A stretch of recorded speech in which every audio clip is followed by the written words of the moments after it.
안녕하십니까. 행복한 아침 이재용입니다. 안녕하세요. 정예인입니다. 새로운 한 주가 시작됐습니다. 오늘은 4월 17일 월요일이고요. 날이 이제 봄에서 한낮에는 또 여름 날씨도 보이고 뭐 이러니까 네. 모기가 벌써 나왔다고요. 그래요. 모쪼록 야외 활동하실 때는 소매가 긴 옷을 챙겨 입으시거나 모기 기피제를 사용하면 보다 안전하게 봄을 즐기실 수 있을 것 같습니다. 자, 이어서 오늘 날씨 소식 한번 알아볼까요? 박소연 기상캐스터 나와주세요. 네, 날씨 요정 박수연입니다. 어제는 황사가 불어와 공기가 탁했는데요. 비가 내리긴 했지만 양이 워낙 적어서 먼지 해소에는 역부족이었습니다. 이 황사는 오늘 오후부터 차츰 해소되겠습니다. 네, 요즘에는 맑은 하늘 보기가 참 어려운 것 같습니다. 미세먼지를 걱정하지 않는 날이 왔으면 좋겠는데요. 오늘은 좀 나아진다고 하니 다행입니다. 오늘 날씨 어떤지 이어서 전해주시죠. 네, 현재 내륙을 중심으로 짙은 안개가 껴 있습니다. 어제 내린 비로 인해서 수증기가 풍부해졌기 때문인데요. 밤사이 기온이 많이 떨어져서 도로 살얼음이 생긴 곳도 있습니다. 출근길 교통안전에 각별히 주의하셔야겠습니다. 대기가 정체되면서 전일 황사가 대기 중에 머물며 오늘 오전까지는 공기가 탁하겠습니다. 수도권과 충청권은 오늘 오전까지 미세먼지 나쁨 수준 예상되고요. 오후에 대기 확산이 원활해지며 먼지가 해소되겠습니다. 오늘 밤부터는 비 소식이 있습니다. 경기 북부와 강원 북부를 시작으로 내일 전국으로 확대되겠고요. 오늘 나오실 때는 큰 일교차에 대비해서 옷차림 유의하셔야겠습니다. 출근길 전국이 5도 안팎으로 쌀쌀한데요. 낮부터는 기온이 크게 오르면서 20도 안팎까지 오르겠습니다. 옷을 여러 겹 챙겨 입으셔서 체온 조절 잘 해주셔야겠습니다. 이 시각 현재 기온 살펴보겠습니다. 서울은 7.2도, 대전은 5.7도, 대구는 6.8도 가리키고 있습니다. 오늘 한낮에는 서울 18도, 광주 23도, 부산은 19도가 예상됩니다. 내일 내리는 비는 늦은 오후면 대부분 그치겠고요. 주 후반에는 따뜻한 공기가 유입되면서 수요일 서울의 낮 기온 27도까지 오르겠습니다. 지금까지 날씨 전해드렸습니다.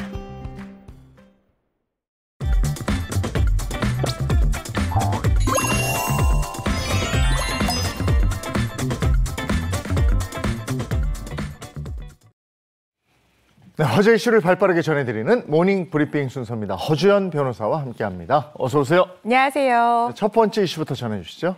네, 첫 번째 이슈 AI 보이스피싱입니다. AI 기술로 이 가족과 같은 가까운 사람의 목소리를 그대로 복제해서 보이스피싱 범죄에 악용하는 그런 사례들이 늘어나고 있는데요. 최근 미국에서 SNS에 올린 영상 속의 3초 분량, 단 3초 분량의 목소리를 AI 기술로 그대로 복제해서 이 몸값을 요구한 그런 사건이 벌어졌습니다. 현지 시각으로 12일 애리조나주에 사는 이 여성 제니퍼 데스테파노는 딸이 납치됐다라는 전화를 받았다고 합니다. 납치범 딸의 몸값으로 100만 달러, 하나로는 약 13억 원을 요구를 했고요. 수학이 너머로는 이 딸 브리아나의 절규가 이어졌다고 합니다. 제니퍼는 딸이 친구들과 스키 여행을 간 것으로 알고 있었는데 갑작스럽게 들리는 이 딸의 울부짖음에 엄청난 충격을 받았다고 하는데요. 이 납치범이 제니퍼에게 당신이 만약 경찰이나 지인에 이 사실을 알린다면 나는 당신 딸의 장기에 마약을 가득 채울 것이다 라는 끔찍한 협박도 했다고 합니다.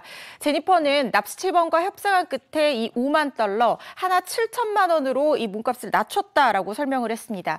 그런데 제니퍼가 돈을 마련하기 직전 같이 함께 있던 지인의 말을 듣고 911에 전화를 걸었고요. 이를 통해서 이 스키 여행을 가 있는 딸이 무사하다는 사실을 확인하고 나서야 본인이 범죄 피해를 당했다는 사실을 알게 됐다고 합니다. 이게 뭐 3분도 아니고 단 3초의 음성만으로 이렇게 AI 복제를 할 수 있다는 게 굉장히 충격적인데요. 방금 들은 이 사건 같은 경우에는 뭐 직접적인 피해로 이어지지는 않았지만 실제 피해로 연결된 그런 사례도 있다면서요? 네, 미국에서 이런 사건들이 많이 벌어지고 있습니다. 이 작년 12월과 이 지난달에도요. 다른 2명의 피해자들이 각각 이 사기 전화를 받고 1,000달러, 하나로 이 130만 원의 몸값을 실제로 지불한 사건들이 벌어졌습니다. 이들 모두 실제 음성과 꼭 닮은 이 목소리를 듣고 충격과 혼란에 빠졌었다 이렇게 피해 사실을 얘기를 했는데요. 실제 음성 기술이 이 이 복제가 AI 기술을 활용해서 사람의 목소리를 그대로 베껴내는 방식으로 이 복제가 이루어집니다. 예전에는 AI 목소리로 복제를 하기 위해서는 이 충분한 길이의 샘플이 필요했었는데 요즘에는 이 기술이 발전해서 온라인상의 무료 프로그램을 이용해서 누구나 단 몇 초 만에 있는 목소리를 가지고도 이렇게 사람의 목소리를 똑같이 재현해낼 수 있는 상황이 왔다고 하는데요. 그래서 이런 기술을 범죄에 악용하는 비슷한 사례들이 많아지고 있는 상황입니다. 아니 우리가 이제 그 얘기 하잖아요. 개인정보 노출 이거 조심해야 된다 이러는데 아니 이런 거는 이제 어떡합니까? 그러니까요. 내 목소리가 전달되면 이걸 가지고 악용할 수 있다. 그러니까 작정하고 마음 먹으면 나를 어떻게 할 수 있다 이런 거잖아요. 네. 야, 이걸 어떻게 해야 되나 싶은 생각이 드는군요. 자, 다음 이슈 전해주시죠. 네, 다음 이슈 직장 내 괴롭힘 은폐입니다. 최근 30대 직원이 스스로 목숨을 끊은 전북 장수군 농협에서 이 고인에 대한 실제 따돌림 행위, 가해 행위가 있었다는 것이 밝혀졌습니다. 어제 고용노동부에 따르면 이 전주 고용노동지청이 장수 농협을 상대로 특별 근로감독을 실시를 했더니 총 15건의 노동관계법 위반 사실이 확인이 됐고요. 이 중에 6건이 형사 입건됐습니다. 또 과태료 총 6,770만 원이 부과가 됐는데요. 가해자 4명에 대해서는 사측에 징계를 요구를 하고 그 결과를 제출하도록 했고 이 과정에서 공인노무사법상 이 비밀 엄수 의무를 위반한 이 공인노무사에 대한 징계도 함께 요구했습니다. 네, 이런 직장 내 괴롭힘 문제 구체적으로 어떤 것들이 있었던 거예요? 네, 장수농협 직원 33살 A씨는요, 올해 1월 12일 이 숨지기 직전까지 여러 상급자로부터 면박성 발언을 계속해서 듣거나 심지어 27만 원이 훌쩍 넘는 비싼 킹크랩을 서울에서 자기의 사비로 사오도록 하는 부당한 요구까지 받아왔다고 하는데요. 네. 조사를 했더니 실제로 가해자들이 기어이 피해자로부터 이 킹크랩을 받아낸 것이 확인이 됐다고 합니다. A씨 결국 괴롭힘 사실을 이 사측에 신고했지만 해결이 되지 않고 계속해서 불리한 처우가 이어진 것으로 밝혀졌는데요. 심지어 직장 내 괴롭힘 신고를 받은 회사 측에서 이 공인 노무사를 선임해서 문제를 해결하도록 했지만 노동부가 이번 압수수색을 통해서 파악을 해봤더니 이 노무사가 가해자와 지인 관계로 드러났다고 합니다. 심지어 이 노무사 조사 과정에서 알게 된 어떤 비밀 같은 것들을 가해자한테 누설하기도 했고요. 편향적인 조사를 통해서 이 직장 내 괴롭힘 사실이 없었다는 결론에 이르도록 만들었던 것으로 지금 노동부가 확인을 하고 있습니다. 결국 직원 A씨는 결혼한 지 불과 석 달 만이었던 지난 1월 12일 자신이 일하던 농협 근처에서 극단적인 선택으로 생을 마감하고 말았습니다. 아이고, 안타깝습니다. 그리고 이게 직장 내 괴롭힘이 금지하고 처벌하고 이게 점점 강화되고 있는데 네. 그럼에도 불구하고 요즘 계속 이런 소리가 들려와서 이거 왜 이러는지 정말 깝깝하네요. 자, 다음 이슈 전해주시죠. 네, 세 번째 이슈 MG 겨냥 초단기 적금입니다. 이달부터 한 달 만기 적금이 가능해지면서 은행권이 잇따라 초단기 적금 상품을 내놓고 있습니다. 단기 납입을 선호하는 이 MG 세대들을 겨냥한 상품들이라고 하는데요. 14일 기준으로 IBK 기업은행, K뱅크, 하나은행, 국민은행, 또 토스뱅크가 6개월 이하 만기의 초단기 적금 상품을 운영을 하고 있고요. 월 최대 납입액은 20만 원부터 50만 원까지, 연 최고 금리는 3.3%에서 6.0% 수준입니다. 시장 금리가 하락하고 이 불확실한 경제 상황이 이어지면서 이 짧은 기간에 상대적으로 높은 이자를 받으려는 금융 소비자들이 초단기 적금 상품 많이 찾고 있다고 하는데요. 특히 젊은 세대 중심으로 큰 인기를 얻고 있습니다. 단기 적금은 한 달 단위가 아니라 하루나 일주일 단위로도 돈을 넣을 수가 있습니다. 커피 마실 돈을 모아서 저축한다는 가입자도 있고요. 어릴 때 돼지저금통에 돈 넣던 기억으로 하루에 1,000원씩 넣는다는 가입자도 있었습니다. 또 이런 초단기 적금에 가입한 한 20대 고객은요, 2달 뒤 친구와 같이 여행을 가려고 둘이 같이 적금에 가입했다라고 얘기하기도 했습니다. 네, 오랜 기간 적금을 붓는 게 좀 부담스러운 분들께는 굉장히 유용한 재테크 수단이 되지 않을까 싶은데 실제로 금리가 최대 연 6%인 경우에는 이자를 어느 정도나 받게 되는 거예요? 연 6% 그럼 굉장히 높아 보이잖아요. 네. 그런데 단기 만기이기 때문에 이게 실제로 이자 수령하는 돈이 크지 않을 수 있습니다. 한 달 적금 중에서 이 최고 금리가 6%인 이 적금 상품에 월 최대 납입액인 30만 원 넣는다고 가정을 해보면요.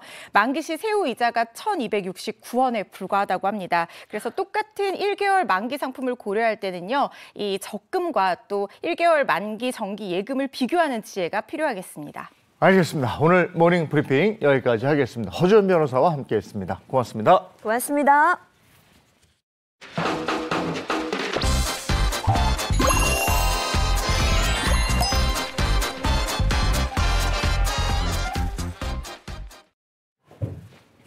네, 최신 경제 소식을 알기 쉽게 전해드립니다. 더 핫한 경제 오늘 함께해 주실 박수림 씨 그리고 이민중 기자입니다. 어서 오세요. 안녕하세요. 반갑습니다. 오늘 주제 뭔가요? 네, 이 그룹 방탄소년단 하면 아미, 그리고 가수 임영웅 씨 하면 팬덤 영웅 시대를 떠올리시는 분들 좀 많으실 텐데 이렇게 이 스타들이 인기가 많아지게 되면 팬덤이 떠올릴 만큼 이 팬덤의 영향력이 막강합니다. 그런데 이 스타만큼이나 팬덤을 중시하는 곳이 있습니다. 바로 이 국내 기업들인데요. 요즘 그 팬덤 하면 이 단골들을 모으기 위한 차별화 전략을 세우고 있기 때문입니다. 그래서 오늘 준비한 주제는요. 이 찐팬을 잡아라. 이 기업들의 단골 차별화 전략입니다. 특정 브랜드. 그러니까요. 찐 고객이죠. 네. 특정 브랜드만 사용하는 충성 고객. 기업으로 따진다면 이제 기업의 팬덤이 될 수 있겠네요. 네, 단골 차별화 전략 이렇게 얘기하셨는데 글쎄 이걸 펼치는 기업들 대표적으로 어떤 게 있습니까? 네, 이 첫 번째 기업은 대형 할인점 엘마트입니다. 이 엘마트는요, 올해 1월 1일부터 이 포인트를 통해서 단골들에게 혜택을 주는 이 서비스를 강화했습니다. 이 마트에서 쇼핑할 때마다 이 모바일 앱을 통해서 포인트를 적립하고요. 그리고 적립된 포인트를 매장에서 바로 쓸 수 있게 하는 서비스를 선보인 겁니다. 포인트 서비스 자체는 오프라인 매장에서 쇼핑하는 모든 고객이라면 모두 사용할 수 있지만 이 차이는 포인트 적립률에 있습니다. 그 6개월간 구매 누적 금액에 따라서 포인트 적립률을 차등 지급받을 수 있는 방식을 적용해서요.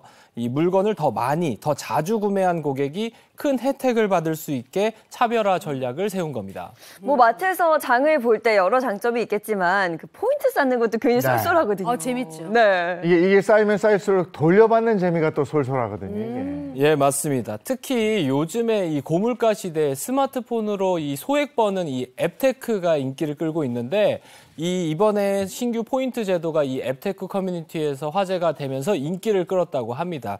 그 결과 기존의 이 충성 고객들에게는 혜택을 제공하면서요. 동시에 이 신규 고객을 유입하는 효과까지 얻었다고 합니다. 이 실제로 신규 포인트 제도를 선보인 올해 1월 1일부터 3월 22일까지 엘마트 신규 가입 회원 수를 비교해 보니까요. 이 전년 대비 3배 이상 늘었다고 하고 또 포인트를 적립한 누적 고객 수는 2개월 만에 200만 명을 넘어섰다고 합니다. 이 충성 고객에게 더 주목을 하고 집중을 하면 신규 고객이 떠나가지 않을까 네. 싶었는데 오히려 반대 효과를 내는 거네요.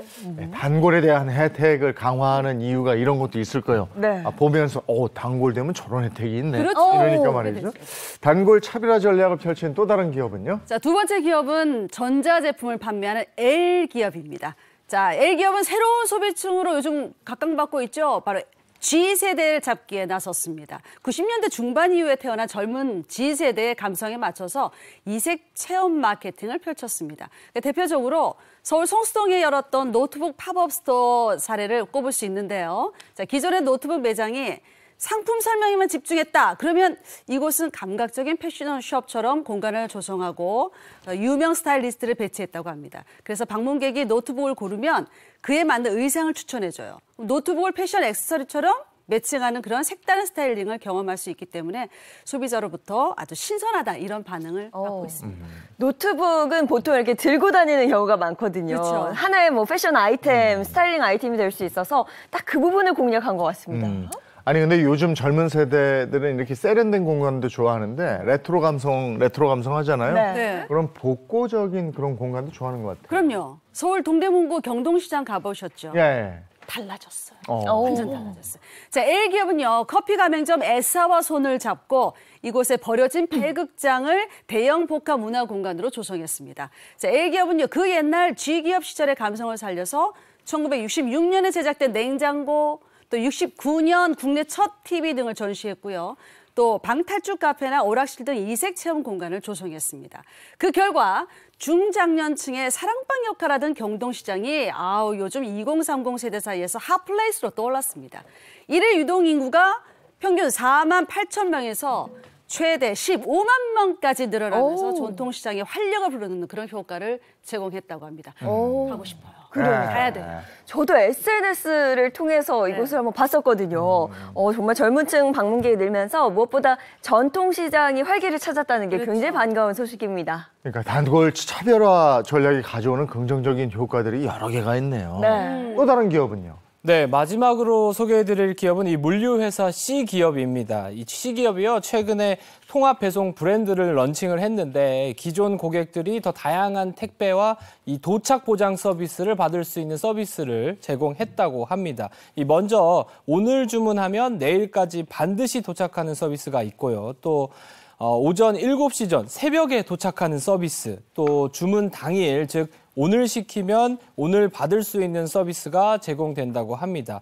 여기에 올해 상반기 중에는요, 일요일에도 상품을 받을 수 있는 서비스까지 추가될 예정이라고 합니다. 일요일 배송 서비스. 딱 제가 원하던 사실 그거거든요. 이런 배송 서비스가 꼭 필요했던 곳도 있을 텐데 좋은 효과들이 날 수 있을 것 같고 신규 고객을 단골로 만들 수 있을 것 같습니다. 네. 근데 이렇게 배송 서비스가 다양해지면 뭐 소비자 물론 좋겠죠. 네. 그런데 이렇게 물류업에 종사하는 분들은 업무가 너무 과해지는 거 아닌가요? 그렇습니다. 그러나 좀 그런 걱정을 조금 더셔도 될 것 같아요. 이 C사 같은 경우는요, 물류업 종사자들의 이 업무를 가중시키지 않도록 물류 전 과정에 첨단 기술을 도입했습니다. 이 어렵고 힘든 일은 로봇과 인공지능이 대신할 예정입니다. 이 스포츠 축구장 46개 크기의 물류센터에 천여 대의 로봇이 운반과 전달 작업을 도맡고요. 덕분에 직원들의 업무 강도가 낮아지고 근로 환경도 한결 안전해질 수 있다고 합니다. 이처럼 첨단 기술을 바탕으로 배송 서비스 수준이 높아지고 또 앞으로 소비자들은 자신들이 원하는 시간에 배송받는 맞춤형 서비스를 기대할 수 있을 것으로 보입니다. 팬덤 경쟁이 굉장히 치열한 시대입니다. 기업들도 다양한 전략을 통해서 이렇게 충성 고객을 만들고 있었네요. 단골 고객을 더 큰 고객으로 기업들의 노력이 엿보이는 시간이었고요. 예, 오늘 경제 소식 여기까지 하고 이번엔 자동차로 갑니다.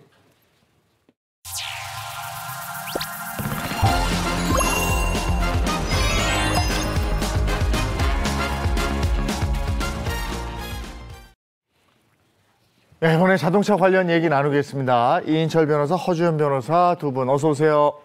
반갑습니다.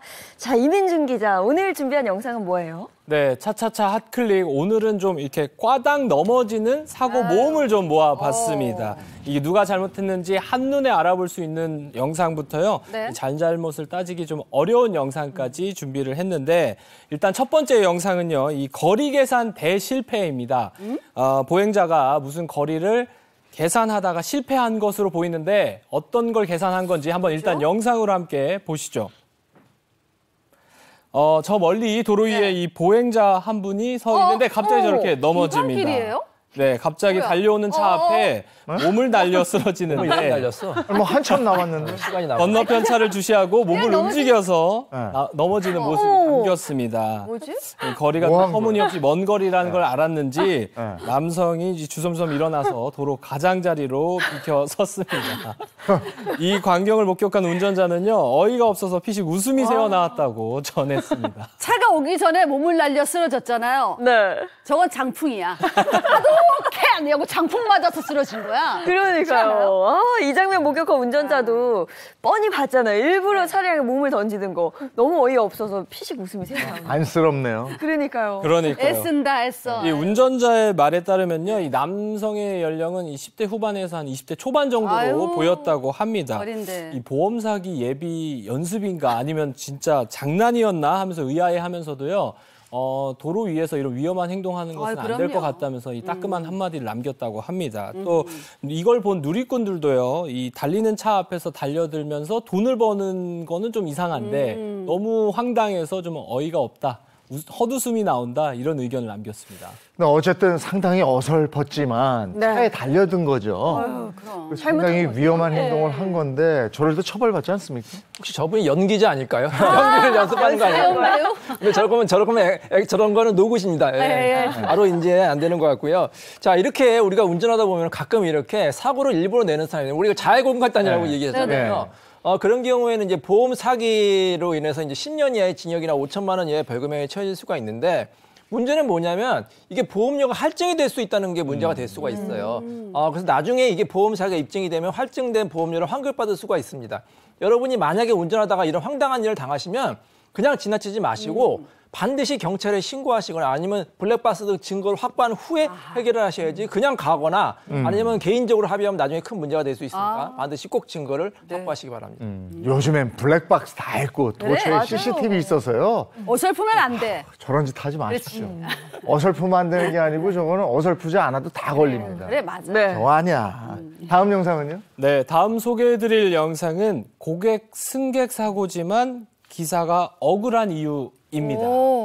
이 보통 버스 승객이 넘어지는 사고가 일어나면요, 이 버스 운전기사가 이 안전운전 책임을 물곤 하는데 이번 사고의 영상은 이 버스 운전자가 굉장히 억울하다고 합니다. 이 어떤 영상인지 함께 보시죠. 이 버스에 찍힌 블랙박스 비틀비틀 영상인데요. 비틀비틀 술 하시네. 취한 승객이 비틀거리면서 이 버스에서 내립니다. 내렸는데. 그런데 이 바닥에서 제대로 서 있는가 싶더니 어머머머머머. 저렇게 깜짝이야. 버스가 출발하자 비틀거리면서 뒷걸음치다가 넘어지게 된 겁니다. 결국 이 승객은요, 버스 바퀴 위에 왼팔 일부가 끼면서 진짜. 큰 사고를 당했다고 합니다. 술을 너무 취하셨네. 네. 중심 못 잡고 그냥 쓰러졌는데 달리는 버스 쪽으로 넘어졌으면 어쩔 뻔했어요. 저봐. 어떡해. 이거 야. 근데 버스 기사님도 뭐랄까요?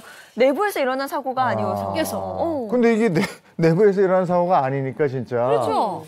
기사분도 상당히 황당했을 것 같은데. 네, 그렇습니다. 평소 이 운전기사분도요, 하차하는 승객이 내리는 걸 보고 출발하는 습관이 있다라고 맞아. 하십니다. 네. 그리고 사고가 난 당시에도요, 이 백미러로 그 승객이 인도에 걸어가는 모습을 보고 당연하죠. 출발을 했다고 하고요. 네네. 그런데 결국 이번 일로 이 버스 기사분은 그 경찰서에 가서요, 발생 진술서를 작성하고 왔다고 하는데, 이 버스 기사분 같은 경우는 사고 영상을 여러 번 봐도 너무 억울하다고 얘기를 하고요. 또 자신이 이번 사고의 가해자가 될 수 있냐면서 이 불안한 심경을 토로했습니다. 네, 이 버스 운전자는 승객이 안전하게 내린 것까지도 확인을 했단 말이에요. 근데 만약 이번 교통사고에 대해서 책임을 져야 한다면 분명 억울한 부분이 있을 것 같긴 합니다. 이게 뭐 아직 조사하고 있는 사안이라고 그러니까 결과는 더 기다려 봐야 되겠습니다만은 그냥 우리도 그냥 이 화면을 보기에는 버스 기사 어쩌나 싶어요. 맞아. 네. 그거 너무 걱정 안 하셔도 될 것 같아요. 이 정도까지 사실 버스 기사한테 이런 것까지 다 살펴봐라라고 네. 주의무를 부과한다고 하면 너무 불합리한 상황이 올 것 같잖아요. 네. 시내버스 이렇게 안전사고가 발생하면 승객이 얼마나 부주했는지 또 버스 기사가 안전의무 얼마나 지켰는지 이런 것들을 비교해서 누가 더 잘못했는지 판단을 하게 되는데요.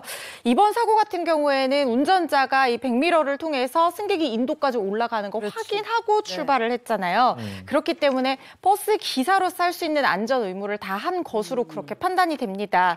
그래서 이게 뭐 경찰에 문제가 된다고 하더라도 혐의 없음으로 불송치 결정 날 가능성이 높아 보이는데요. 많지 않지 같은 경우에 이 버스에서 하차를 한 뒤에 자기가 자기 부주의로 다쳤잖아요. 그러니까 이걸 뭐 버스 기사나 버스 회사의 보험으로 해결할 생각은 하지 마시고 개인 보험으로 빨리 치료를 받으시는 게 좋을 것 같고요. 일반적으로 버스 기사에게 승객이 잘 내리고 난 걸 확인하고 문을 닫고 출발할 어떤 안전 의무가 있기는 하지만 그렇다고 해서 이런 경우까지 다 확인하라고 한다고 하면 오히려 전방 주시가 안 될 수 있어요. 더 큰 사고로 이어질 수 있거든요. 그래서 이 승객도 자기가 취했거나 몸이 좀 불편하거나 하는 상황이 있다고 하면 내려서 걸어가실 때도 주의를 하셔서 이런 사고가 발생하지 않도록 각자가 스스로 각별한 주의를 기울이는 것이 필요해 보입니다. 방역 조치가 완화되고 이러면서 요즘에 날이 좋아서 그런가? 네. 음주 하시는 분들 많아요. 저 몸을 지탱할 수 없을 정도로 저렇게 드시면 정말 위험한데. 예. 자, 다음 영상은요? 네, 마지막으로 소개해드릴 영상은요. 차 보고 놀라 쿵 넘어졌는데 누구 잘못인가요? 입니다. 이번엔 차와 보행자가 부딪히지 않았던 이 비접촉 사고가 발생을 한 건데 누구의 잘못인지를 두고 이 누리꾼들이 이 갑론을박이 벌어졌습니다. 여러분은 어떻게 판단하실지 영상으로 함께 보시죠. 이 골목길을 달리던 운전자인데요. 길을 건너던 고령의 여성을 발견하고 차를 멈춰 섰습니다. 그런데 이 차를 피하려던 여성이 다리 보이면서 중심을 잃고 저렇게 넘어지게. 이것도 거리가 좀 있는 것 같은데. 네. 아니 갑자기 차가 다가오면 네. 사람이 이렇게 놀랄 수도 있어요. 근데 저기 내리막길이잖아요. 네. 그러니까 이게 뒤돌아보시면서 이렇게 넘어지시는 거야. 네. 근데 좀 다치셨어요? 어때요? 그러니까 푹 넘어. 보니까요. 이 운전자는 이 여성분 같은 경우는요. 네. 어깨 골절이 생기면서 다치긴 하셨다고 합니다. 그런데 이 운전자에게 이번에 이 수술을 위한 보험 접수를 요청을 했다고 합니다. 이건 비접촉 사고에 대한 이 책임 논란이 벌어지게 된 겁니다. 그러니까 사람이 다가와도 이렇게 놀래잖아요. 근데 차가 이렇게 갑자기 저 멀리서 다가오니까 앞으로 가시던 분이 뒤돌아본 차가 오니까 하고 놀란 거야. 내리막길에서 그렇게 넘어지면 충격이 더 크죠. 네.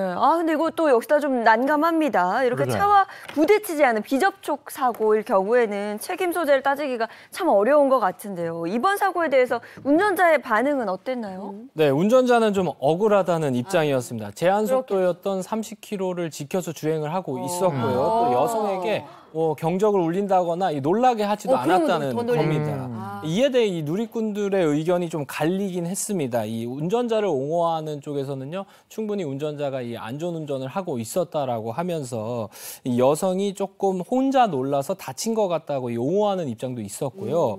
한편으로는 바닥에 희미하지만 이 횡단보도선이 좀 보인다면서 이 운전자가 이 횡단보도선을 넘어오는 걸 보고 여성이 놀란 거 아니냐 이런 비판하는 의견도 좀 있었습니다. 횡단보도선이 있었다. 요게 또 중요한 쟁점이 될 것 같은데. 네. 그래서 이번 사고 누구 책임이 더 큰 겁니까? 우리가 이제 법적으로 어떤 책임을 물으려면 원칙적으로 접촉이 있어야 돼요. 네. 폭행도 그렇고 추행도 그렇고 딱 접촉이 있어야지. 맞아. 너 이렇게 맞을래? 이렇게 어이다면 이거가 처벌이 안 되잖아요. 맞아요. 그럼 이제 미국에서는 이거 처벌됩니다. 어설트라고. 근데 이제 교통사고 같은 경우에는 이 운전자의 과실이 있느냐 없느냐에 따라서 그 인과관계를 인정할 수도 있고 할 수 없을 수도 있을 것 같아요. 예를 들어서 저 사람이 제한 속도도 운행했고 특별한 잘못이 없다. 네. 근데 이제 할머니가 멀리서 보고 놀라서 넘어지셨다. 그거 가지고 좀 책임 묻기는 어려울 것 같은데 예를 들어서 과속을 했다든지 아니면 횡단보도선을 침범했다든지 그러면 인과관계 인정될 여지가 있습니다. 맞아. 그렇기 때문에 항상 교통법규는 위반하지 않는다 이렇게 생각하시면 되겠습니다. 네. 언제 어디서든 안전운전하기 잊지 않아야겠습니다. 네. 오늘 준비한 차 소식은 여기까지고요. 이번엔 우리 주변에서 일어나는 사건, 사고를 법의 관점으로 풀어보겠습니다. 그 법이 알고 싶다.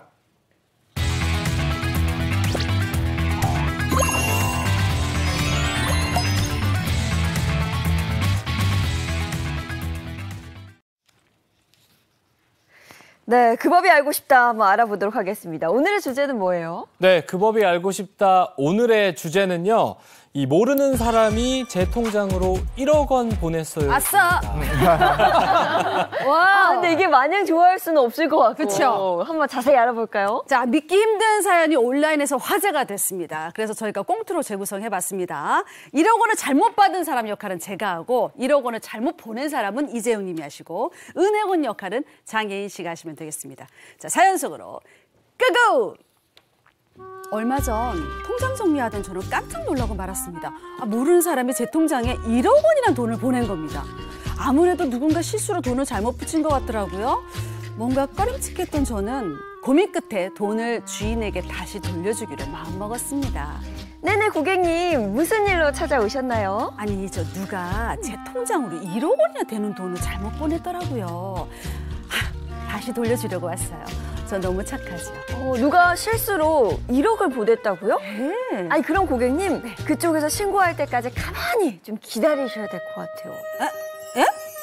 제가 먼저 돈을 돌려주겠다는데 왜 저도 안 되는 거예요? 무슨 말이에요? 네, 고객님 제가 설명해 드릴게요. 네? 잘못 보낸 돈을 반환하는 서비스는 네. 돈을 보낸 사람만 신청할 수 있거든요. 그러니까 받은 사람은 그냥 연락이 올 때까지 쭉 그냥 기다리셔야 됩니다. 아니 이 돈이 범죄에 쓰인 돈일지도 모르고 갖고 있기 좀 찝찝한데. 아 1억 원이 진짜 나한테 애물단지네 진짜. 근데 얼마 뒤에 다행스럽게도 1억의 주인이 나타났습니다. 돈을 실수로 잘못 보냈다면서 다시 계좌로 붙여달라고 하더라고요.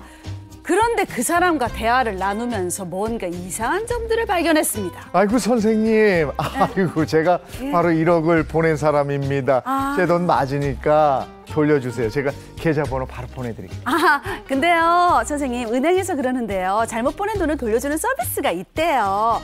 저한테 직접 받지 마시고요. 은행을 통해서 받으시면 돼요. 아이고 진짜 제가 이제 나이가 들어서 은행에 신청을 하고 뭐 이렇게 여러 가지로 복잡하게 하는 거 이거 몰라요. 그러니까 네. 제 계좌 네. 지금 바로 쏴드릴 테니까 이걸로 폰뱅킹으로 그냥 넣어주세요.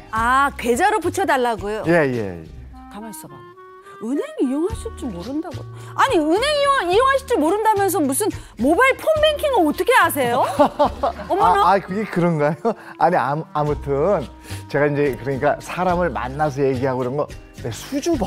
그래서 은행에 가가지고 그 계좌를 이렇게 이게 어려워요. 그러니까 제가 계좌를 알려드릴 테니까 그걸로 빨리 좀 붙여주세요. 수줍으면서 저랑 어떻게 통화를 이렇게 잘하세요? 입담 좋으신데. 왜 자꾸 은행은 안 된다는 거야? 이거 수상해. 돈 보내도 되는 건가? 저한테 1억을 보낸 사람은 분명한데 은행은 결사코 반대하면서 계좌이체로 돈을 받겠다고 하더라고요. 이대로 돈을 보내려니 찝찝한 기분이 듭니다. 잘못 받은 1억을 이렇게 돌려줘도 괜찮을까요? 이건 뭐야? 이상해. 이거 뭐야? 일부러 접근하는 거야, 아니 뭐야? 구체적으로 어떻게 된 겁니까? 네, 이 어느 날 내 통장에 거금의 돈이 들어왔다고 하면 이게 행운일까요? 이번 사연을 들으시면 조금 다르게 생각이 달라지실 것 같습니다. 이 A 씨는요, 얼마 전 굉장히 황당한 사연을 겪게 됐습니다. 지난 3월 말경인데요. 이 모르는 사람이 A 씨의 통장에 550만 원을 입금한 것을 발견했습니다. 550. 네, 보이스피싱 등 이 범죄에 연루된 돈이 아닌가 싶었던 이 A 씨는요, 곧바로 은행으로 찾아갔다고 하고요. 네. 그러나 은행에서는 보통 사기면 법인명으로 입금하는 경우가 많고 큰 금액보다는 이 소액 금액을 넣는다면서 이 돈은 단순히 이 잘못 보낸 금액일 것 같다라고 답을 했다고 합니다. 요즘에 뭐 계좌번호만 입력하면 바로 송금이 가능하기 때문에 그렇게 그냥 실수로 잘못 들어온 돈인가 보다 이렇게 생각을 했나 보네요. 그러니까 은행을 통해서 그냥 돈을 원래 주인에게 돌려주겠다 이렇게 하면 되잖아요. 그렇습니다. 그런데 A 씨 같은 경우는요, 이 돈을 돌려줄 수가 없었다고 합니다. 이 은행에 물어보니까 은행에서는 결국 돈을 준 쪽에서 신고를 해야 이 차고 송금 반환 신청을 해야만 돈을 돌려줄 수 있다고 한 겁니다. 결국 A 씨가 할 수 있는 거는 나중에 이 송금인이 연락이 오면 받을 수 있도록 전화번호를 남겨놓는 것뿐이었다고 하고요. 그런데 며칠 뒤로 이번에는 두 번째로 돈이 또 잘못 입금됐습니다.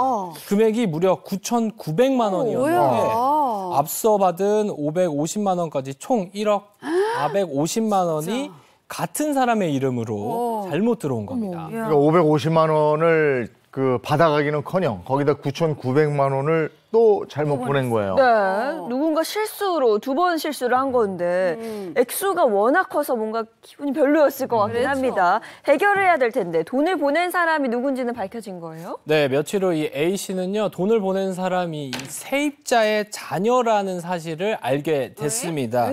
이 사건이 있기 며칠 전에요. 이 A 씨 같은 경우는 자신 명의의 아파트를 이 월세 계약을 했고요. 이 세입자 B 씨와 계약을 맺었다고 합니다. 근데 어느 날 세입자 B 씨가 저희 아들이 실수로 돈을 A 씨에게 잘못 보냈다고 하면서 번거롭게 해서 죄송하다라고 말을 하고 또 결국 잘못 보낸 1억 450만 원을 좀 다시 돌려달라고 요청을 했습니다. 그런데 이상한 점은요, A 씨가 이 B 씨에게 은행을 통해서 다시 돌려받아라 이렇게 얘기를 했는데 B 씨는 계속해서 은행이 아니라 본인의 계좌로 돈을 좀 보내달라고 요청을 해왔던 겁니다. 아니 은행으로 바로 처리하면 일이 훨씬 더 수월할 텐데 계속 직접 보내달라. 은행을 통하지 않고 뭔가 이상해. 그리고 돈을 보낸 사람이 세입자의 자녀다. 그렇죠. 야, 이거 그것도 이상해. 된 건가요? 네. 그러니까 세입자 B 씨는요, 그 A 씨에게 뭐 돈을 이체한 시간이나 금액을 문자로 보내면서 증거라고 주장을 했고요. 또 은행 쪽에 전화를 해보니까 뭐 돈을 보낸 은행이나 받는 은행이 다르면 해결할 수가 없다. 뭐 이러면서 이 돈을 보낸 당사자끼리 해결하라. 뭐 이렇게 얘기를 했다고 A 씨에게 말을 했습니다. 또한 그 당장 돈을 돌려주지 않으면 자신이 하고 있는 계약이 깨질 수 있다면서 심리적으로 A 씨를 또 압박하기도 했고요. 그런데 A 씨는 끝까지 이 돈을 이제 곧바로 돌려주지는 않았다고 합니다. 어떻게 이 세입자의 자녀가 자신의 계좌를 알았는지도 좀 이해가 안 됐고요. 또 입금자명도 확인하지 않고 그런 큰 돈을 보냈다라는 게 좀 이해가 안 됐기 때문인데요. 그래서 계속 B 씨에게 은행을 통해서 돌려받으라고 이렇게 반복 요청하게 된 겁니다. 이분도 당황스러운 상황에서 그냥 바로 보내지 않고 이렇게 절차를 밟아라. 그런 건 잘한 것 같아요. 이상한 점이 한둘이 아니잖아요. 그러네요. 그리고 1억 원이 넘는 돈을 진짜 그 사람이 보냈는지 그것도 확인도 안 된 상태에서 벌컥 보내기 그렇잖아요. 네. 이거 어떻게 해야 돼 이거? 그리고 무엇보다 은행을 통해서는 돈을 받지 않겠다. 그러게요. 직접 계좌로 보내달라. 이렇게 말한 부분이 좀 수상하고요. 대체 1억 원의 정체가 뭐였을지 그게 굉장히 궁금합니다. 진짜 궁금해요. 그러니까요. A 씨도요, 답답한 마음에 이 온라인 커뮤니티에 이 사연을 올려서 누리꾼들의 조언을 좀 구했는데 한 누리꾼이 이렇게 얘기를 했습니다. 네. 이 세입자와 그 아들이 집주인을 속이고 청년 전세자금 대출을 받은 거 아니냐 이러면서 의혹을 제기하게 된 겁니다. 집주인을 속이고 대출을 받는다. 그게 무슨 말이에요? 이게요, 이 누리꾼의 주장에 따르면 이랬습니다. 만약 월세 계약을 하고요, 그 다음에 세입자 B 씨가 집주인을 속이고 1억 1,000만 원짜리 전세 계약을 한 것처럼 전세 자금 대출을 받게 되면 이 모든 상황이 좀 이해가 된다는 겁니다. 일단 먼저 550만 원을 보낸 거는 전세 보증금의 5%에 해당하는 계약금일 가능성이 큰데요. 이 청년 전세 대출을 받으려면 먼저 계약금을 이체한 내력이 있어야 하기 때문에 이렇게 돈을 보냈다고 하고요. 또 이 청년 전세 대출의 경우 전세금의 90%까지 대출이 되기 때문에 은행이 집주인 A 씨에게 9,900만 원을 입금했다는 겁니다. 누리꾼은 만약 이 가정이 맞다면 이 관할 주민센터에 가서 확정일자를 확인해 보라고 조언을 했습니다. 이 청년 전세 대출은 확정일자를 받아야만 시행할 수 있기 때문에 이 15일 안에 전세 계약으로 확정일자를 받은 게 있다라고 하면 확실한 거라는 겁니다. 누리꾼의 말을 들어보니까 글쎄 그럴 수도 있겠다 싶은데 그 의혹이 맞는지 확인이 됐습니까? 네, 누리꾼의 의혹은 사실로 확인이 됐습니다. 요즘 누리꾼들 대단해요. 저도 대단하네, 진짜. 궁금한 거 있으면 가끔 물어보거든요. 네. 자, 이렇게 이제 이렇게 계획을 짠 건데 어떻게 했냐면은 이 월세 계약을 맺었잖아요. 이 월세 계약은 보증금이 2,000만 원이거든요. 이걸 전세 계약으로 바꿔치기 한 겁니다. 전세 계약하면은 보증금이 1억 1,000만 원으로 늘어나잖아요. 그러면 그거를 담보로 은행에서 대출을 받을 수가 있기 때문에 이런 짓을 한 겁니다. 그러면은 전세 계약하려면 그 집주인의 동의가 있어야 되잖아요. 그렇죠. 그렇기 때문에 집주인의 이름과 주민번호를 다 자기들이 마음대로 기재하고 도장까지 새로 파가지고 세상에. 찍은 거예요. 집주인이 나중에 알았으니까 얼마나 황당했겠습니까? 화나죠. 이건 법적으로 사무소 위조죄가 되거든요. 그래서 그 사무소 위조죄로 고소한 것으로 알고 있습니다. 그 수상했던 부분이 이제 이해가 되네요. 그래서 자꾸 은행을 통하지 말고 직접 내 계좌로 돈을 붙여달라, 보내달라 이렇게 강요를 했던 거예요. 야, 이거 지금 이게 집주인 어떻게 해야 되지? 이거는 지나갈 일이 이거는 아니죠. 법적으로 문제가 되는 거죠. 문제죠. 당연히 형사처벌 받을 네. 사안이고요. 그리고 집주인이 형사 고소한 것도 너무 잘하신 거라는 생각이 듭니다.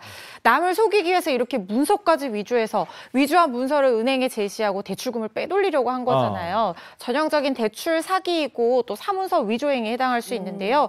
사기죄 같은 경우에는 10년 이하의 징역 또는 2천만 원 이하 벌금형에 처해질 수 있고 또 사문서 위조 또 동행사죄 이런 경우에는 5년 이하의 징역 또는 1,000만 원 이하 벌금형에 처해질 수 있습니다.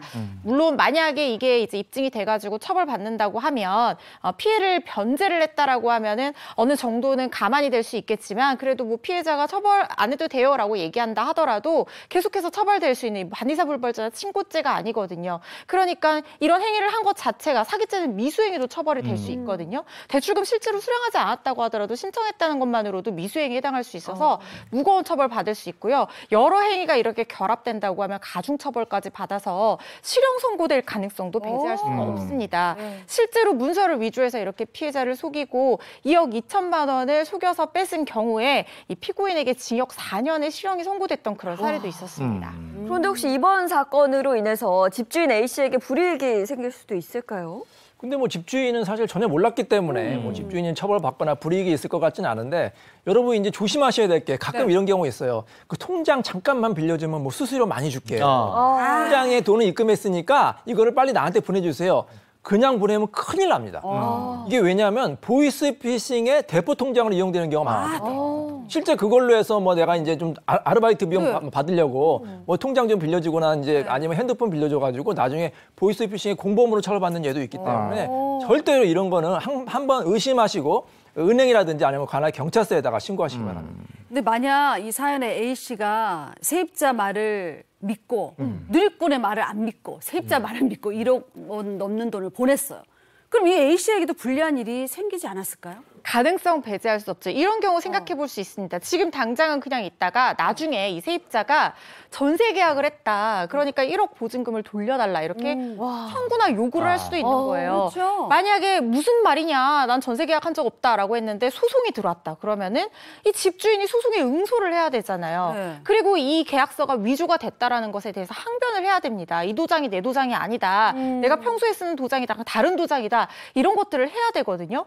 그래서 만약에 이게 위조됐다는 사실이 만약에 최악의 경우에 입증이 되지 않는다고 하면 이 억울하게 1억 원을 떠안아야 되는 상황이 생길 수도 있는 거죠. 그리고 이게 밝혀진다고 하더라도 집주인으로서는 아무 잘못 없이 시간과 비용을 들여서 내가 잘못한 게 아니다 항변하고 소송 절차 불려다니고 이래야 된단 말이죠. 그래서 이게 굉장히 나중에 만약에 이런 상황까지 가게 된다고 하면 불리한 상황이 될 수도 있다는 건데 나중에 그리고 이게 입증하기도 쉽지가 않아요. 부동산 중개업자도 안 꼈죠. 그리고 뭐 한참 시간이 지났죠. 그럼 집주인으로서는 참 난감해질 수 있거든요.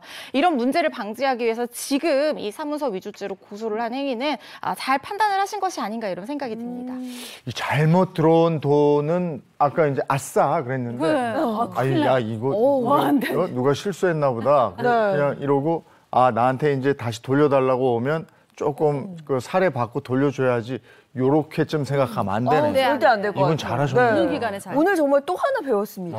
절대 그냥 직접적으로 계좌이체해줘서는 안 되고 모든 건 은행을 통해서 하시는 게 가장 안전하고 현명한 방법입니다. 네.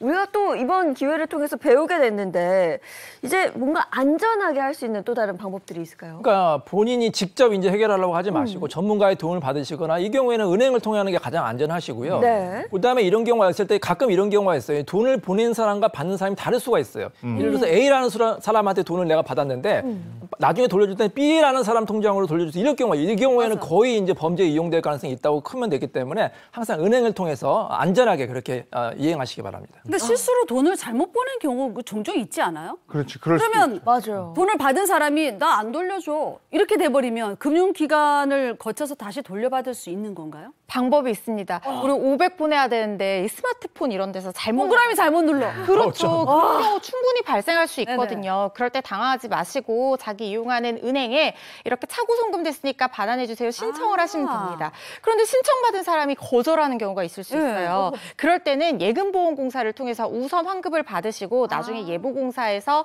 이 구상권으로 요청하는 그런 제도들이 있거든요. 작년까지는 이게 5만 원 이상 1,000만 원까지만 보장이 됐었는데 올해부터 지원 대상이 대폭 확대가 돼서 최고 5천만 원까지도 이렇게 예보공사를 통해서 먼저 환급을 받으실 수가 있다고 합니다.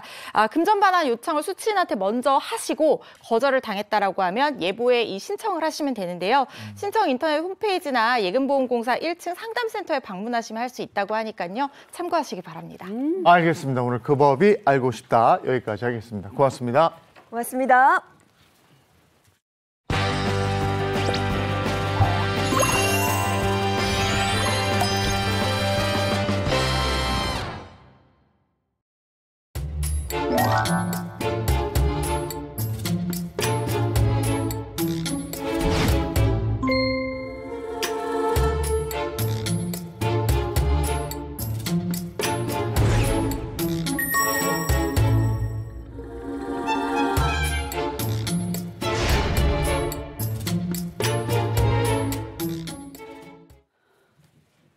살면서 겪게 되는 모든 고민을 속 시원하게 해결해 드립니다. 용한 상담소 이호선 전문가와 함께합니다. 어서 오세요. 안녕하세요. 반갑습니다. 네, 반갑습니다. 자, 오늘 상담소에서 이야기 나눌 주제는요. 팔랑귀는 그만 남에게 휘둘리지 않는 방법을 알려주세요입니다. 남의 말에 이제 쉽게 흔들리는 사람을 팔랑귀라고 하죠. 내가 이 분야에서는 유독 귀가 얇다라고 느낀 적이 혹시 있으신가요?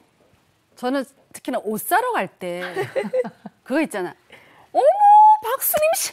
어머, 이 옷이 수림 씨를 위해서 나온 옷이야. 몸매다, 딱이다, 딱이다. 아, 그래요? 가격, 아우, 너무 착한 가격이야. 가격이 비싸. 근데 막 가격 보고 비싸네 할 수 없으니까 네 주세요.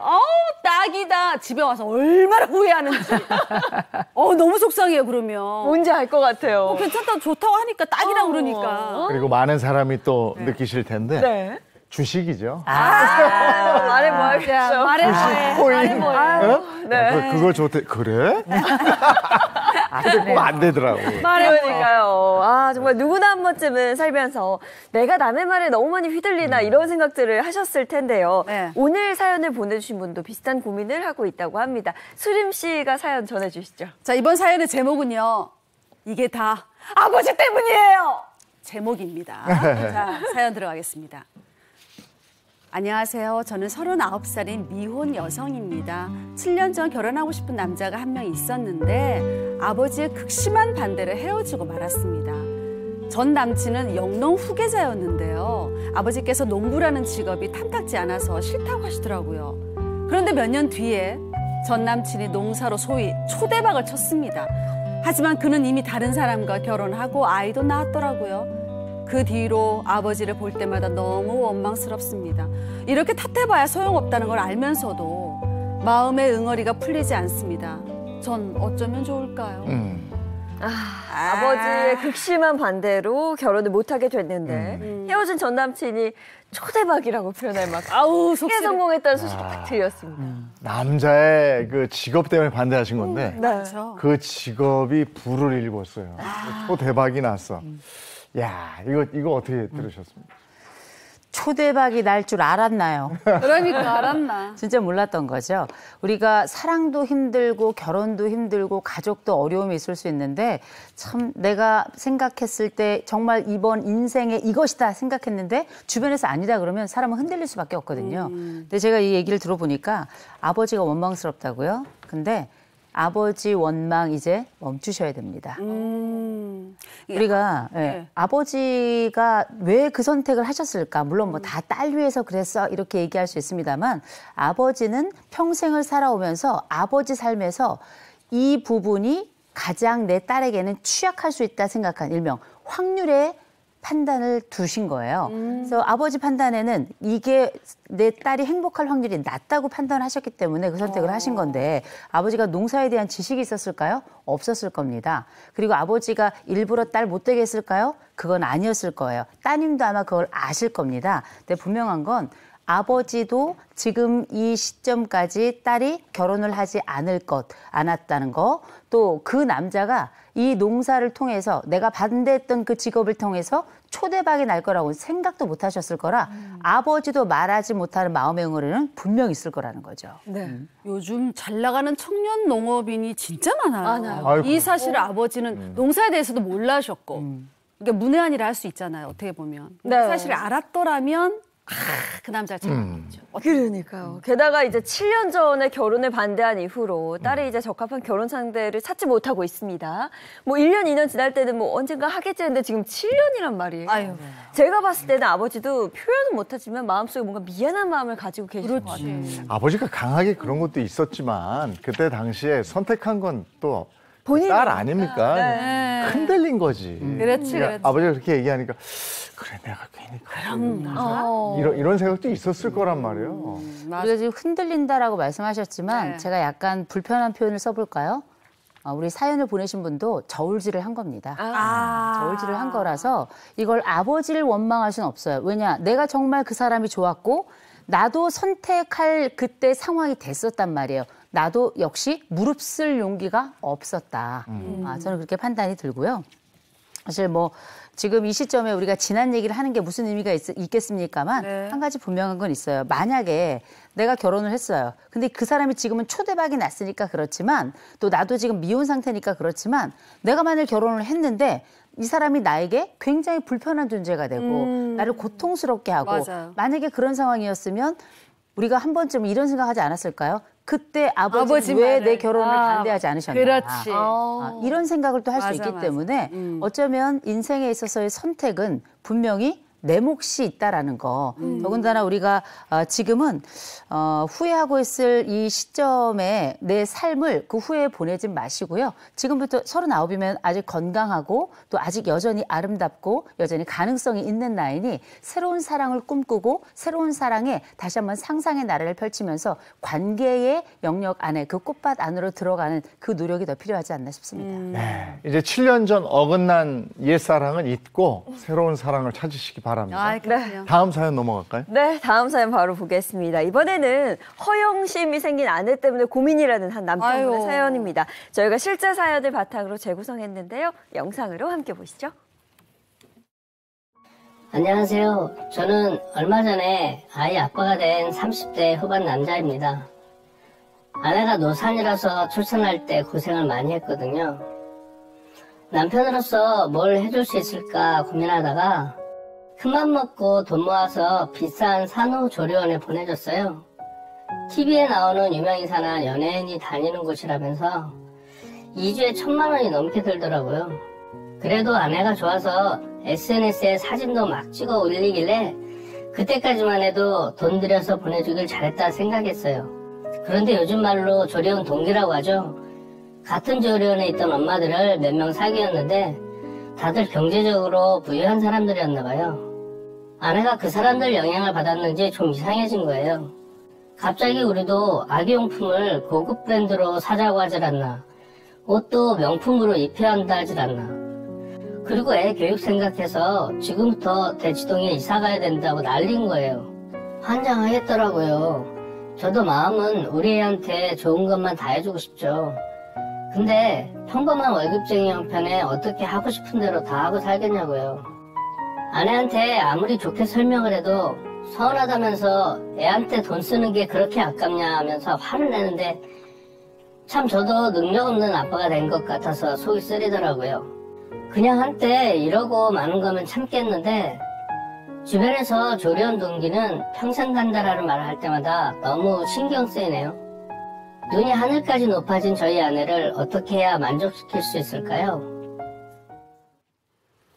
요즘엔 또 조리원 동기가 평생 간다 이런 시대네. 있어요. 그런 말이 있습니다. 야, 거기 비싼 돈 들여서 작심하고 보냈는데 오히려 거기에 이제 잘 사는 집 그 엄마들이 와서 그게 네트워크가 되면서 자꾸 이제 그쪽 생각을 하는군요. 그러니까요. 그 조리원 동기 줄여서 조동이라고 부르는데 그 조동은 평생 간다는 말처럼 뭐 계속해서 뭐 더 과한 걸 요구하고 그 안에서 무리를 형성하다 보니까 그래서 남편분이 뭐 환장하겠다 이런 표현까지 하신 것 같습니다. 소장님 어떻게 보셨어요?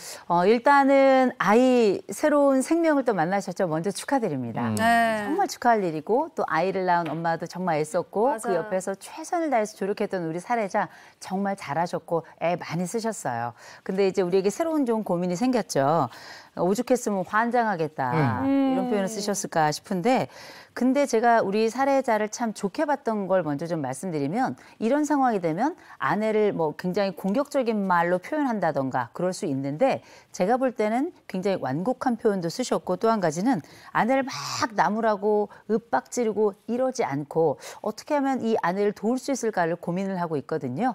이 과정 하나씩 좀 풀어가면서 어쩌면 우리 속에 욕망으로 들떠있는 많은 가족들이 있거든요. 그분들에게도 도움이 되지 않을까 싶습니다. 남자들에겐 전우가 있다면 여자들에겐 조리원 조동이 있죠. 조동. 네. 남자들에게 전우애가 있다면 여자들에게 산통애가 있어요. 그게 진짜 이 같은 조리원 그 동기들은 그 산통을 나눴기 때문에 알거든요. 네. 남편도 이해 못하는. 그렇죠. 그래 더 끈끈하단 말이에요. 그러니까 또 조동이 이게 끈끈할 수밖에 없는 이유가 정말 같은 시기에 같은 고민을 하는 사람들끼리 모여 있잖아요. 그렇다 보니까 이 아이가 성장하는 기간 기간 내내 연락을 하고 고등학교를 가고 나중에 대학교 가고 성인이 될 때까지도 맞아. 끊임없이 연락을 하는 경우들을 참 많이 봤습니다. 이렇게 끈끈해지는 것 같아요. 맞아요. 네, 큰일이네. 남편은 무리해 가면서 그 좋은 산후조리원에 보냈는데 그거 한 번으로 끝날 줄 알았는데 지금 이제 계속되니까. 네, 그러니까. 자, 솔루션 들어야죠. 자, 첫 번째 솔루션 뭐가 있습니까? 자, 첫 번째 솔루션입니다. 아내의 거품 정서에서 김을 빼자. 어떤 뜻일까요? 지금 김 뺄 시간입니다. 근데 김도 빼는데 아니 왜 세상에 돈 많은 사람이 왜 이렇게 많은 거예요? 맞아요. 아니 그 돈들은 다 어디서 나서 그렇게 그냥 2주에 1,000만 원이 그래. 저는 2주에 1,000만 원이면 저라도 다시 애를 낳고 싶네요. 들어갈 수만 있으면. 얼마나 좋길래 그냥 제가 볼 땐 그 양동이도 다이아몬드로 돼 있나 싶은데 분명한 건 아내가 지금 어떤 상태인지를 먼저 봐야 돼요. 좋은 게 왜 싫겠습니까? 비싼 게 왜 우리에게 멀리 있어야 될까요? 그러나 분명한 건 이 내가 지금 가지고 있는 상황과 이 꿈꾸고 있는 욕망 사이의 거리가 어느 정도 떨어져 있고 그 사이가 무엇으로 채워져 있는가를 보는 게 굉장히 중요하거든요. 지금 현실은 우리가 월급을 받으면서 살아가는 사람들이고 그리고 실제 1,000만 원, 2주에 1,000만 원 정도 되는 그 집에 돈을 모으지 않고도 그냥 보낼 수 있는 집 사람들하고 지금 요 조리원 동기가 된 건데 이 사이가 뭘로 채워졌는가? 욕망으로 가득 차 있는 겁니다. 그리고 다른 사람들에 대해서 봤던 수많은 새로운 것들로 채워져 있는데 이거 지금 충분히 거품이죠? 김부터 빼기 시작해야 돼요. 이거 되게 초치는 이야기 같지만 아내에게는 지금 초기에 김을 빼는 게 압력솥이 터지지 않는 기본 첫 번째 조건이라고 저는 생각을 합니다. 아내가 지금 고생했어요. 노산이었죠. 애 낳느라고 고생했죠. 그리고 남편의 정말 선물과도 같은 그 비싼 조리원에 가서 있는 거 다 알겠는데 그럼에도 불구하고 첫 시작점이 너무 수준에 맞지 않았어요.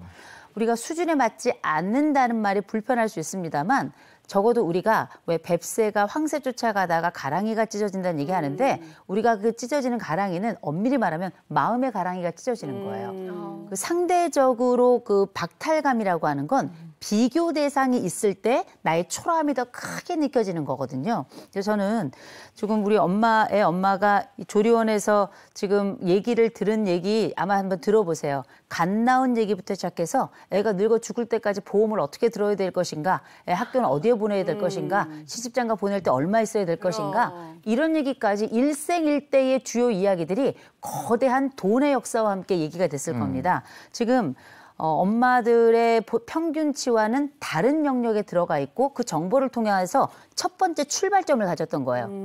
왜 거길 또 보내셨어요?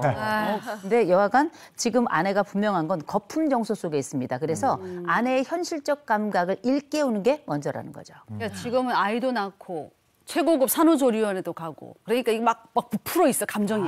그러다 나중에 뭐 퇴소하고 나면 이게 푹 꺼져요. 그러니까 거품일 수 있다는 게 그 맞는 말씀이신 것 같아요. 네.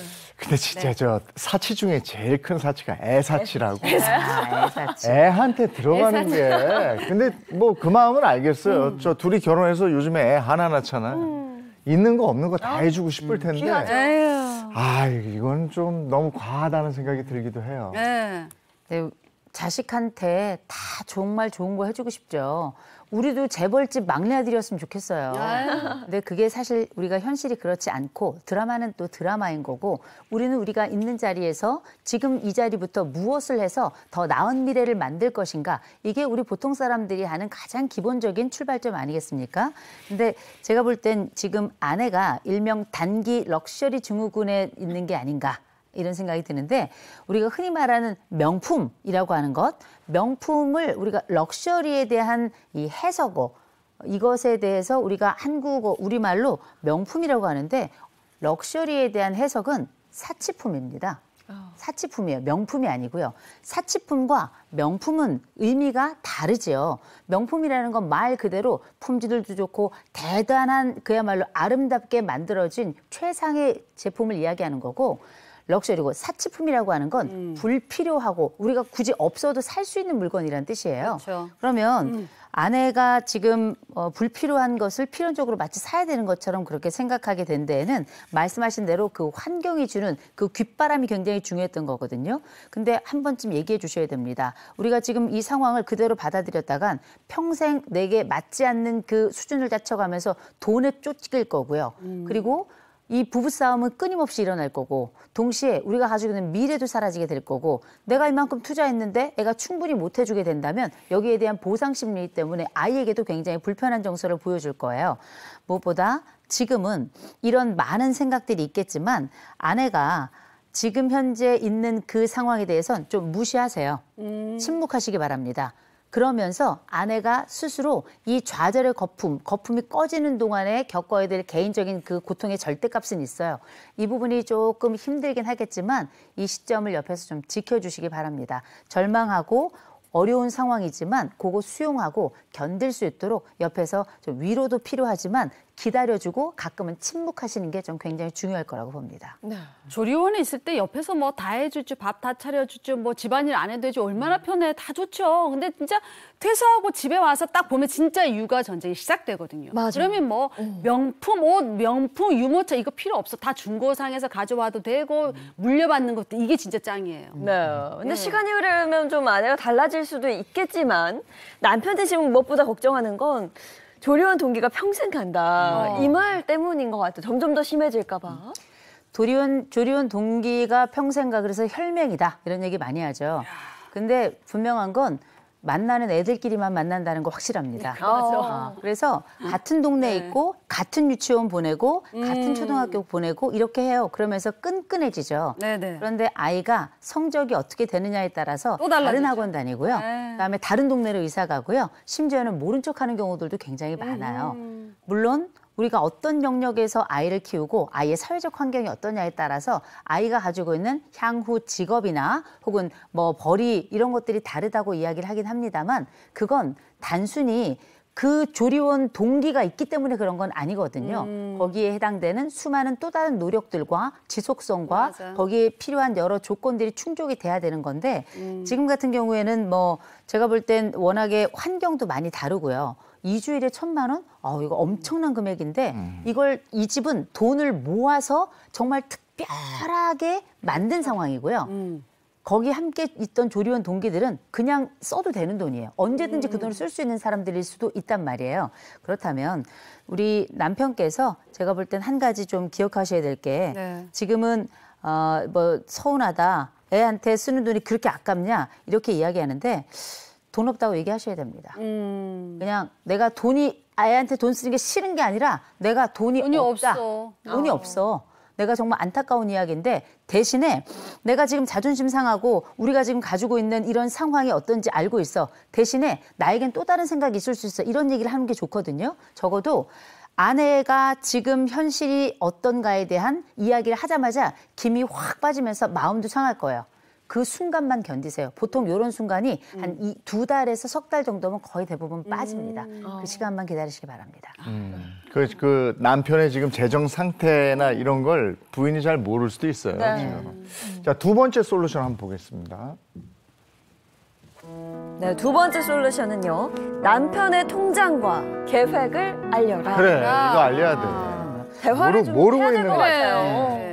이게 지금 아내가 첫째는 일단 맞벌이를 하는 것 같지 않고요. 그다음 두 번째로는 우리 집에 지금 재정 상황이 어떤지에 대한 정보가 거의 없는 것 같아요. 그래서 남편은 최대한 내 아내를 위해서 뭐든지 하겠다라는 심정으로 혼자 열심히 벌면서 그 아이와 또 애 엄마의 가지고 있는 행복감을 높이고 생애 미래를 만들기 위해서 애쓰시는 것 같은데 우리 남편 정신 바짝 차리시기 바랍니다. 공개해야 돼요. 재정과 관련해서 우리가 지금 얼마 벌고 있고 또 어떤 식으로 돈을 쓰고 있고 앞으로 우리에게 나아갈 재정이 얼마고 그래서 최종적으로 우리가 생활비로 쓰는 건 얼마고 이번 조리원 비용은 어떻게 마련이 됐고 이런 것들을 솔직하게 얘기하셔야 돼요. 이게 왜냐하면 보통 아버지가 딸에게 선물을 주는 것과 남편이 아내에게 내 상황에 대해서 이야기하는 건 다른 거예요. 실제 아이들이 그 원하는 욕망을 충족시키기 위해서 부모가 대부분 뭐 다 해주지 않아요. 절제하고 그 내가 할 수 있는 선에서 하는데 그 재정을 밝히진 않거든요. 아버지도 지키고 싶은 게 있으니까. 배우자는 달라요. 향후 미래를 끊임없이 만들어가면서 협업해야 되는 사람이기 때문에 이 협업자, 내 인생의 동지에게 중요한 부분, 그중에서도 재정에 관련된 부분은 매우 중요한 부분이라 반드시 함께 나누셔야 되고요. 또 한 가지, 그래야 헛된 꿈 때문에 속상하지 않아요. 내가 계획할 수 있는 것을 보도록 해야 되는 거죠. 그리고 여기에만 멈추는 건 네 수준을 알아, 네 분수를 알아, 이게 아니에요.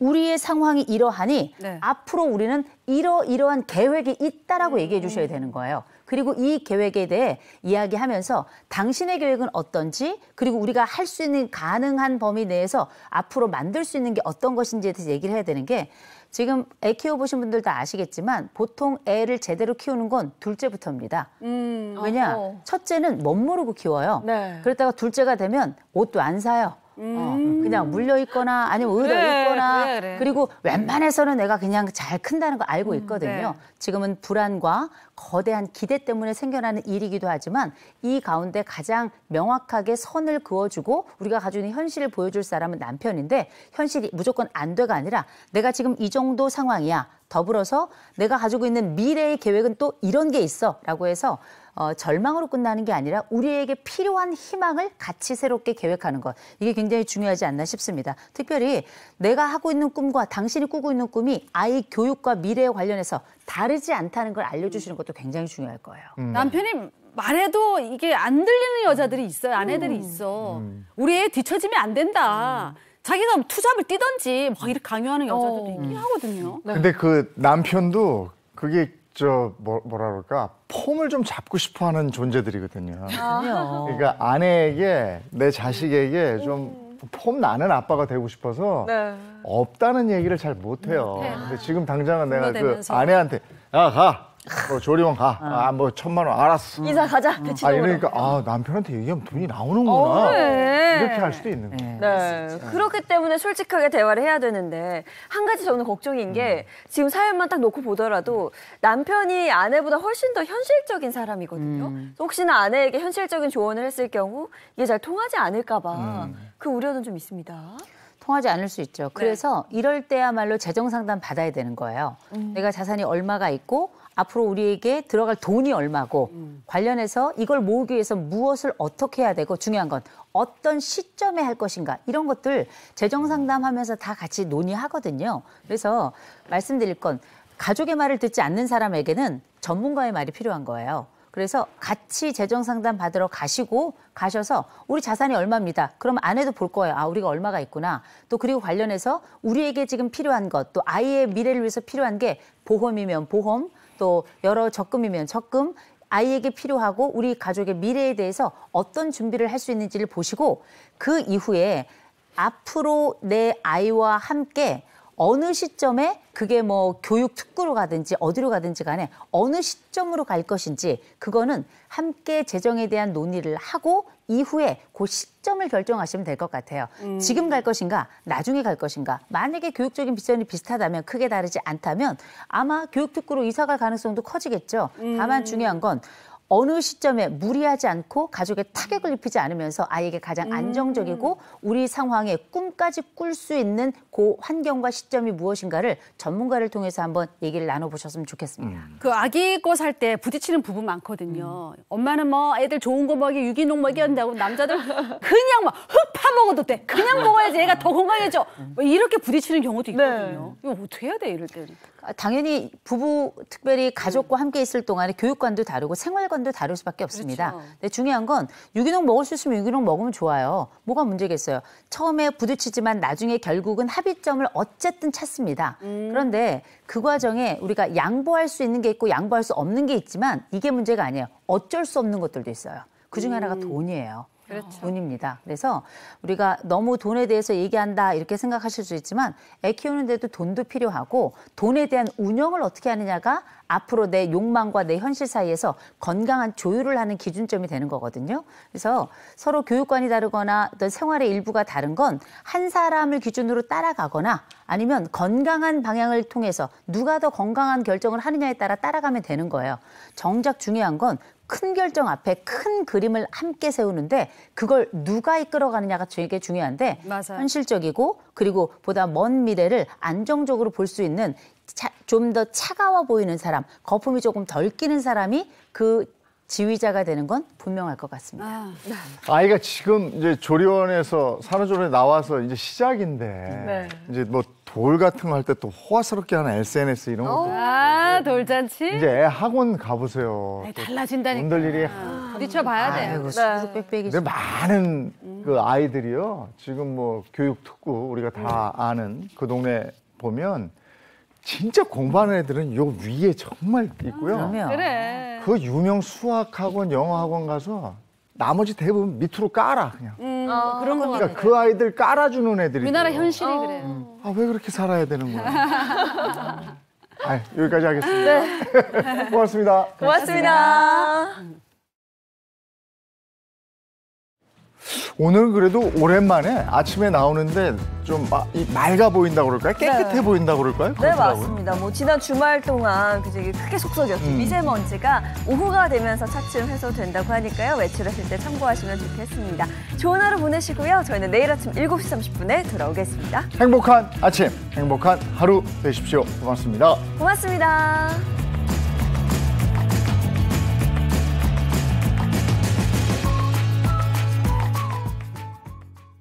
채널 A